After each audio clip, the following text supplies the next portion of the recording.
Hey guys, want to do a quick video on this fishing rod holder that I was sent to review.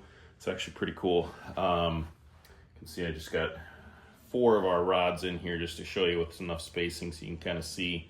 But we have a bunch more rods upstairs, so this will work nice.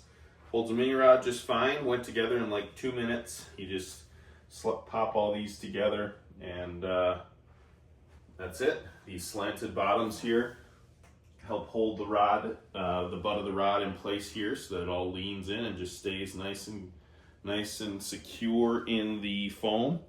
So it'll hold 1, 2, 3, 4, 5, 6, 7, 8, 9, 10, 11, 12, 24 rods, which is awesome. And for a fisherman family like us, you can see my son's getting his tackle box ready. We're in the spring here, getting close to opener. It's a real little thing to have. So went together in 5 minutes. So hope that helps. Thanks.